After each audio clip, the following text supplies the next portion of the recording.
네, 오늘 이 시간에는 저번 시간에 이어서 우리가 간호 전문인으로서 보건의료 환경을 이해하는데 아마 저번 시간에 우리가 보건의료 체계에 대한 이해를 했다면 오늘은 건강보험 제도에 대한 이해를 해보도록 하겠습니다. 건강보험 제도에 대한 이해를 위해서 먼저 사회보장제도라고 하는 것을 우리가 살펴보면 이 사회보장제도는 그 현대 자본주의 체계의 역사적 소산이라고 할 수가 있습니다. 그러니까 선진국에서 사회보장제도가 등장하게 된 배경은 1930년대 불황기 이후에 자본주의 체제의 불안정이 증가가 되고 구조적인 대량 실업에 의한 국민 생활이 궁핍해졌기 때문입니다. 특히 서구 사회에서는 평등사상 또는 의회 정치가 발달을 했고 산업화와 노동조합 운동 등이 발달을 함에 의해서 국가가 사회보장을 실시하라고 하는 것을 국민들이 강력하게 요구를 하게 된 것입니다. 그래서 이 사회보장제도가 보장하는 생활 수준은 최저생계이고 이러한 최저생활의 보장을 사회가 책임짐으로써 모든 국민이 인간의 존엄성을 보장받는 기본 조건을 충족시키게 되는 것입니다. 기본적으로 의료 서비스라고 하는 것의 보장은 최저생계 보장의 하나입니다. 그래서 사회보장에서 생활보호, 즉 공공부조는 국가 부담에 의해서 빈곤층에 일정액이 지급이 되고 그 재원으로서 세금은 대부분 고소득층이 부담을 하게 되고 빈곤층은 비용 부담 없이 혜택을 받을 수 있기 때문에 재분배에 큰 변화가 일어나는 것입니다. 먼저 그 사회보장제도의 구성을 살펴보면 먼저 사회보험이라고 하는 거 그리고 공공부조, 사회복지 서비스 이러한 것들을 우리가 볼 수가 있는데 먼저 사회보험에서는 그러니까 이 사회보험이라고 하는 것은 국가가 보험의 원리를 도입을 해서 만든 사회제도입니다. 그래서 국민을 대상으로 활동 능력의 상실과 소득 손실을 보장하여 주는 제도를 우리가 사회보험이라고 할 수 있습니다.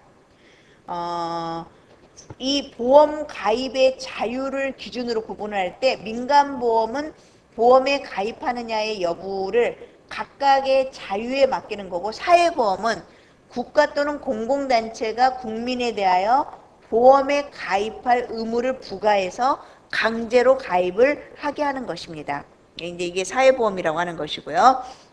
공공부조라고 하는 것은 이 공공부조는 극빈자, 불구자, 실업자 또는 저소득 계층과 같이 자력으로 생계 유지가 어려운 사람의 생활을 그들이 자립할 수 있을 때까지 국가가 재정 자금으로 보호해 주는 일종의 구빈 제도를 말하는 것입니다.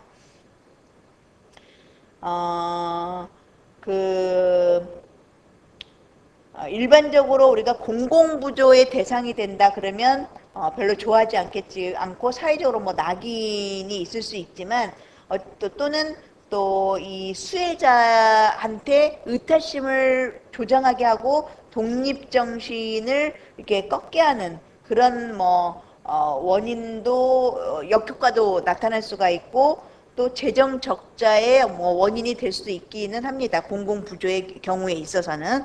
그다음에 세 번째 그 사회보장제도 구성 중에서 사회복지 서비스라고 하는 게 있는데 이 사회복지 서비스는 복지사회를 건설할 목적으로 법률이 정하는 바에 따라서 특정인 그러니까 고아나 과부나 정바가 연금제도하에 노령자, 군경 전상자 이런 사람들에게 사회보장급여를 국가 재정으로 실시하는 제도입니다. 그래서 사회복지는 원래 가족이 수행하는 전통적인 기능을 지원 보완하기 위해서 발달하였고 즉 사회가 변화함에 따라서 발생하는 경제적인 어떤 실패나 가족 불안, 지역사회 해체와 관련해서 중첩된 문제를 해결하기 위한 사회적인 노력이라고 할 수가 있습니다.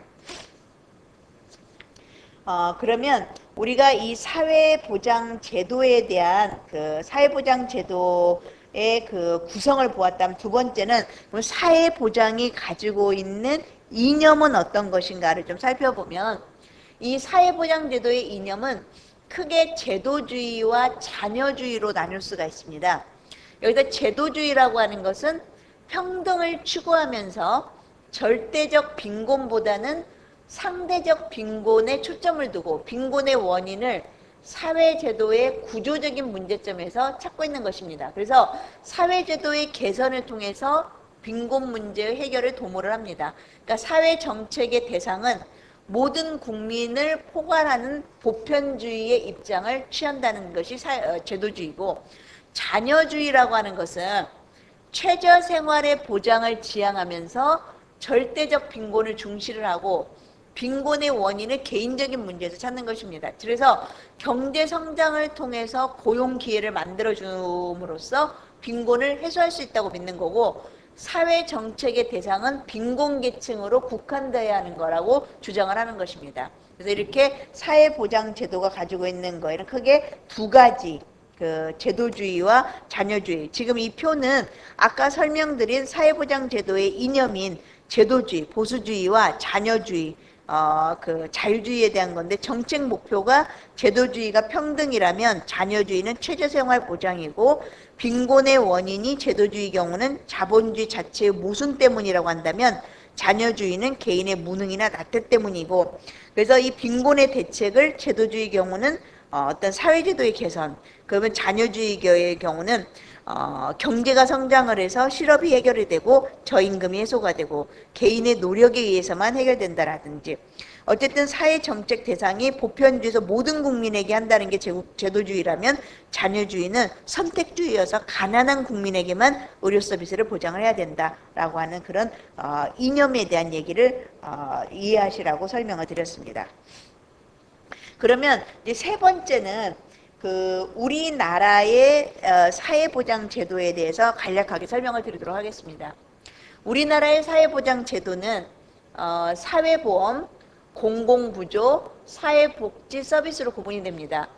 사회보험으로는 이른바 우리가 알고 있는 것처럼 4대 사회보험이 있는데, 건강보험, 산재보험, 국민연금보험, 고용보험이 있습니다. 그리고 이제 공공부조로서는 의료급여, 기초생활보장, 국가보훈, 이재민 구호 등이 있습니다. 그리고 사회복지 서비스에는 노인복지, 심신장애자 복지, 아동복지, 부녀자 복지가 있습니다.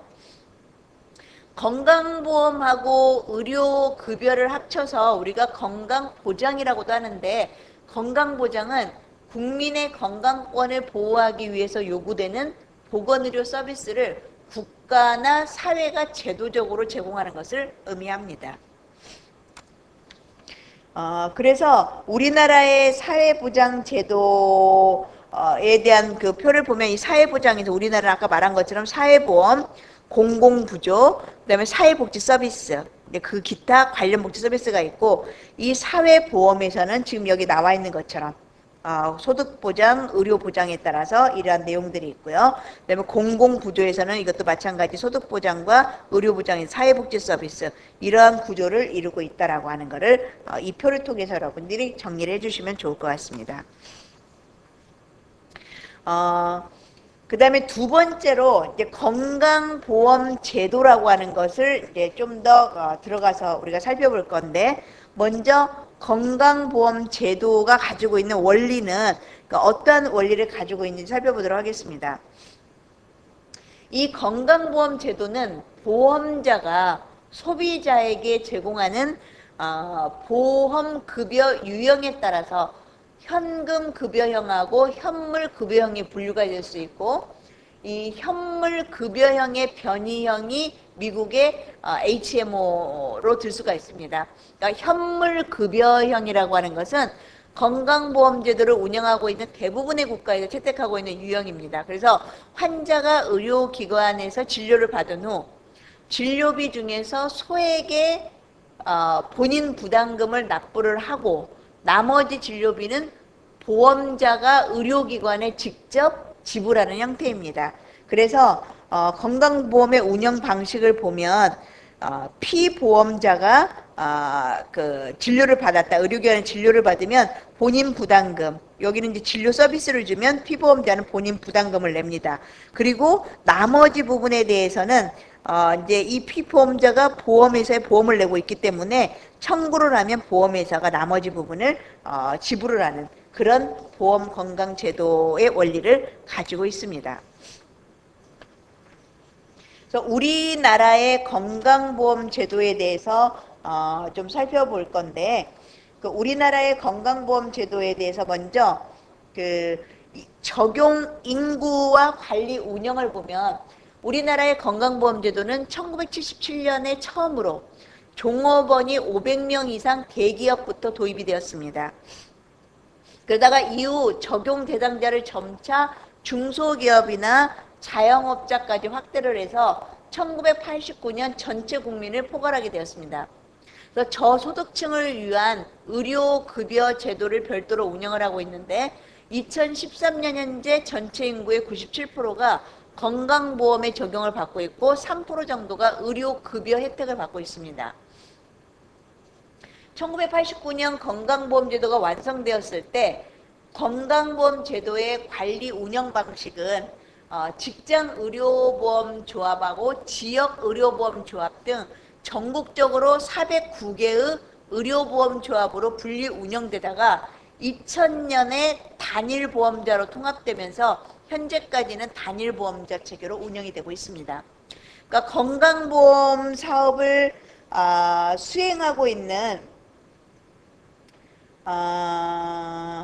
주체는 국민건강보험공단하고 건강보험심사평가원이고 건강보험 제도 운영 전반에 대한 관리 감독은 보건복지부가 맡고 있는 형태를 우리는 지금 운영을 하고 있습니다.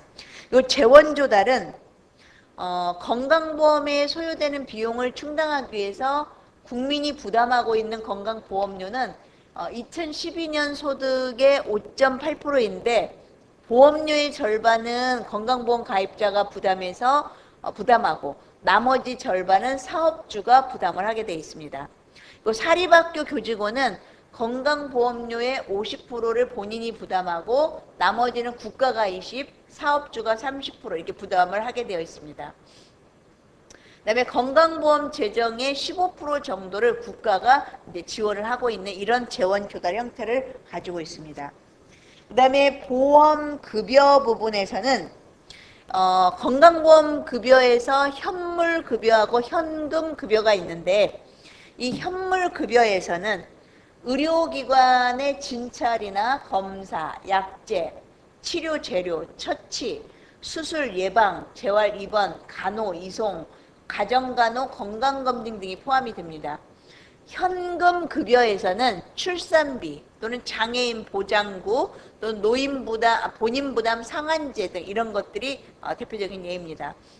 본인부담 상한제라고 하는 것은 일정 기간에 환자의 진료비 본인부담금이 법령에서 정한 일정 금액을 초과한 경우에 환자의 경제적 부담을 덜어주기 위해서 초과 금액 본인 부담금하고 소득 수준에 따라서 뭐 200만 원, 300만 원, 400만 원 이렇게 초과하는 경우에 건강보험에서 초과 금액을 대신 지불하고 있습니다. 그러니까 이는 고액 진료비라든지 중증 질환에 대한 건강보험의 보장성을 강화해서 가계가 파탄이 된다든지 이런 것을 방지하기 위한 목적으로 시행되고 있는 제도입니다. 그래서 이것이 이제 우리나라의 그 보험 급여에 대한 내용이고, 우리나라의 그 진료비 본인 부담금에 대한 내용을 좀 더 설명을 한다면, 본인 부담금 제도라고 하는 것은 진료비의 일부를 환자 본인이 부담하는 제도입니다. 그러니까 본인 부담금을 두는 목적을 보면, 그러니까 보험자의 부담을 경감하는 것이 하나 목적입니다. 그러니까 사회보험 원리에 입각해서 완전한 사회보장을 실현하기 위해서는 환자에게 비용을 부담하게 해서는 안 되는 겁니다. 그러나 보험재정은 결국 국민의 보험료에 의존하게 되는 거기 때문에 보험료 인상을 완화시키기 위해서는 본인 부담금 제도가 필요하다 이렇게 하는 것이 목적이고요. 두 번째는 공동체 의식을 유지하는 것이 또 목적입니다. 그러니까 건강하지 않은 자의 반복된 이용으로 보험료가 인상할 경우에 건강한 가입자의 부담이 가중이 되고 공동체 의식의 회의를 가지게 될 수도 있습니다. 그래서 본인 부담금 제도는 이러한 단점을 포함해서 건강하지 않은 자의 진료비 일부를 본인이 부담하게 함으로써 건강한 자의 불이익을 다소 줄여주겠다 하는 것이 하나 또 목적이고요. 그 다음에 세 번째 이 본인 부담금을 두는 목적이 의료 이용의 남용을 억제하려고 하는 것입니다. 그러니까 진료비를 보험자가 전액 지급을 한다면 경미한 질병에 대해서도 진료를 받을 것입니다. 그러니까 진료 기간도 장기화될 것입니다. 따라서 본인이 진료비의 일정액을 부담하게 하면 남용이 어느 정도 억제되어서 보험 재정의 낭비가 줄어들 거라고 보는 것입니다. 어쨌든 본인 부담금 유형에는 진료비의 일정 비율을 부담하는 정률제, 그 다음에 진료비의 크기와 관계없이 일정 금액을 부담하는 정액제가 있는데, 2번은 보통 20%의 정률제를 해당이 돼 정률제를 적용하고 있고, 외래는 의료기관의 종별에 따라서 차등 부담하는 정률제 방식이 적용이 되고 있습니다. 그래서 이상으로는 우리나라의 건강보험 제도에 대해서 어떻게 적용하고 관리 운영되고 있는지, 그리고 재원 조달은 어떻게 되고 있고 보험 급여는 어떻게 되어 있고 진료비의 본인 부담금에 대해서는 우리가 어떤 목적을 가지고 지금 이렇게 진료비 본인 부담금이라고 하는 제도를 활용을 하고 있는지에 대한 얘기를 해보았습니다. 다음으로는 건강보험의 의료 전달 체계가 어떻게 되어져 있는지를 살펴보도록 하겠습니다.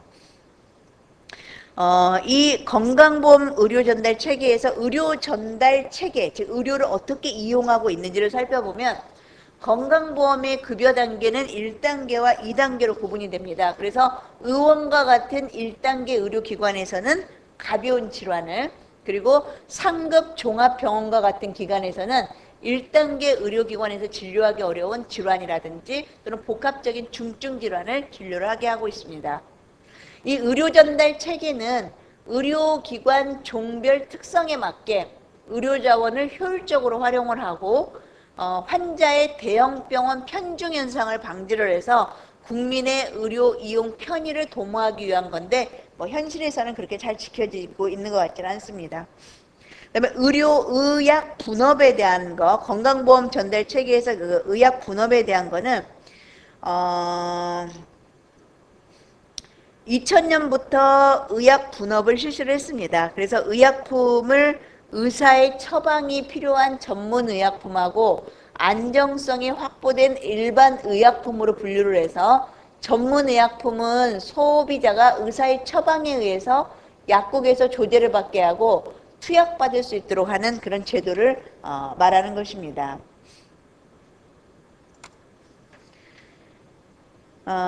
그 다음에 이제 진료비, 건강보험 제도 중에서 우리가 진료비 지불 제도에 대한 것을 살펴보면, 건강보험의 진료비 지불 제도는 기본적으로 행위별 수가제고, 일부가 입원 질병에 대해서 포괄수가제가 적용되어 있다고 앞에서도 설명이 되었었는데, 이렇게 되고 있고요. 그 다음에 요양기관은 건강보험심사평가원에 건강보험 진료비를 청구를 하고, 건강보험심사평가원은 청구된 진료비를 심사해서 그 결과를 국민건강보험공단에 통보를 하면 국민건강보험공단이 요양기관에 해당 진료비를 지급을 하게 되어 있습니다. 그리고 건강보험 제도에 대한 정책 과제를 보면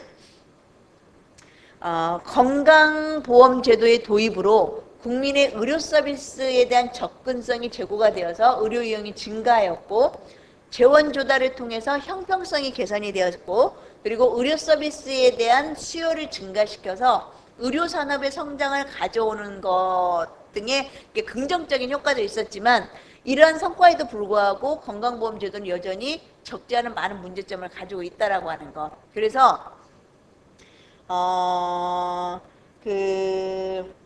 건강보험 제도가 가지고 있는 문제점을 해소하기 위해서는 건강보험의 보장성을 확대를 한다라든지 노인 의료비의 효과적인 관리를 해야 한다라든지 재정 안정을 위한 국고 지원이나 지원의 다양화 또는 지불 제도를 개편을 한다라든지 간호 인력의 적극적인 활용을 통한 의료비를 절감을 한다라든지 동네 의원을 살리는 등 1차 의료의 강화를 통해서 비용을 효과적인 공급 체계로 돌아갈 수 있도록 구축하는 것이 필요하다라고 하는 내용을 말씀을 드렸습니다. 우리가 지금 간호 전문직론을 배우면서 전문직인 간호사로서 우리가 몸담고 있는 보건의료 환경을 이해함에 있어 보건의료 체계에 대한 내용을 보았고, 그 다음에 두 번째로 건강보험 제도에 대한 것을 보았습니다. 크게 이제 끝으로 세 번째 우리가 보려고 하는 것이 보건의료 정책 활동에 대한 얘기를 얘기하면서 마무리하려고 하는데, 먼저 정책이라고 하는 것, 보건의료 정책 활동에서 정책이라고 하는 개념은 뭐냐면, 정책은 바람직한 사회 상태를 이룩하려고 하는 정책의 목표와 이를 달성하기 위해서 필요한 정책 수단에 대해서 권위 있는 정보기관이 공식적으로 결정한 기본 방침을 의미하는 것입니다. 그러니까 정책이 중요한 것은 국가 활동에 미루어 볼 때 질적으로 정책의 영향이 막대하고 또 양적으로는 국민 생활의 모든 부분에 침투해서 확대되고 다양화되기 때문입니다. 그러니까 정책은 정부가 추구하는 사회복지 또는 형평성, 공정성, 자유, 안전 이런 것과 같은 사회적 가치의 실현을 위해서도 정책이라고 하는 것은 필요하다는 것입니다. 정책은 이루어지는 과정이 일련의 절차에 의해서 이루어지고 보건의료 정책도 이러한 과정을 통해서 이루어진다고 보고 있습니다. 그러니까 먼저 우리 사회에서 해결해야 될 문제가 나타나면 사회 문제를 검토하기로 결정하는 행위인 정책 의제를 결정을 하게 되고, 그 다음에 정부에서 정책적 해결을 위해 검토하기로 결정한 사회 문제를 정책 문제라고 하게 되고, 바람직한 정책 결정에 필요한 지식을 제공하기 위해서 다양한 정책 대안을 이제 비교하고 검토하는 정책 분석 과정을 거치고, 어떤 문제가 정책 문제로 거론되면 이를 해결해서 달성할 정책 목표를 설정을 하고 이 목표를 달성할 수 있는 여러 가지 대안을 검토해서 하나의 정책 대안을 채택하는 일련의 정책 결정 활동을 하게 됩니다. 그리고 이제 결정된 정책의 구체화된 현실적 실현 활동으로서 정책을 집행하고, 그리고 정책 집행 결과, 정책 효과의 발생 여부를 검토하는 작업인 정책 평가를 하는 이러한 일련의 정책 과정 활동을 하게 됩니다. 그래서 정책의 결정 과정과 참여자를 보면 현실적으로 정책 문제 해결 방안에 따라서 피해 집단과 혜택 집단이 달라질 수도 있고 행위자 간의 관점이 다르기 때문에 정책 결정 과정은 행위자들의 상이한 관점과 입장이 상호 조정되고 절충되는 과정입니다. 그래서 상이한 이해관계를 가진 행위자 간의 정치적 갈등이나 투쟁의 과정이 되기도 하게 되는데요. 어쨌든 정책 결정 과정의 참여자는 일반적으로 보통 누가 되냐면 정당이나 청와대, 행정관료, 이익단체, 일반 국민, 전문가, 학자 등입니다.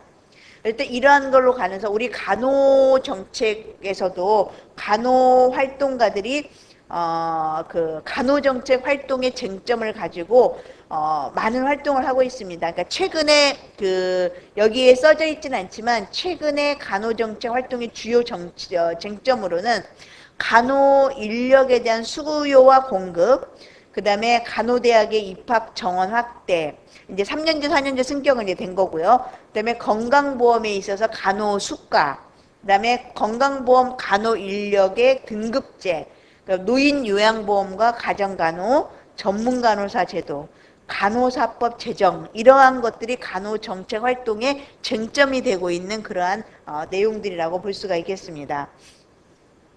어쨌든 건강보험과 관련된 그 간호정책 활동들에서 건강보험 제도에서 간호사와 관련된 정책을 결정하는 주요 기구로는 의료행위 전문위원회하고 그 다음에 건강보험정책심사위원회가 있습니다. 그래서 여기에서 정책 결정의 참여자는 노동단체라든지 시민단체, 그 다음에 사용자단체, 그 다음에 대한의사협회, 대한한의사협회, 대한치과의사협회, 대한약사회, 대한간호협회, 대한병원협회, 국민건강보험공단, 그 다음에 건강보험심사평가원, 학계, 보건복지부 이런 등등등이 이제 그 단체로서 있고, 그러니까 우리가 하나의 예로서 간호행위나 간호수가를 건강보험에서 인정받으려면 먼저 그 의료행위 전문위원회에서 승인을 받아야 되고 최종적으로 건강보험정책위원회에서 결정을 하게 됩니다. 그래서 그동안 우리들의 경험에 의하면 그 건강보험정책심의위에서 대한간호협회는 의료계와 정책 공동체를 형성해서 참여하는 경향이 이제 있었습니다. 그래서 2008년도 건강보험 수가계약부터 대한간호협회가 최초로 독립적인 수가계약 주체로 등장을 해서 조산원의 수가에 대해 매년 국민건강보험공단과 계약을 수행을 하고 있고, 이를 계기로 건강보험 정책 활동에 적극적으로 참여를 하고 있는 현상입니다. 그래서 이상과 같이 오늘까지 저번 주, 이번 주 이 강의는 우리가 간호 전문인으로서 보건의료 환경에 대한 이해를 좀 더 명확하게 하고자 관련된 내용에 대한 강의를 하였습니다. 이상입니다.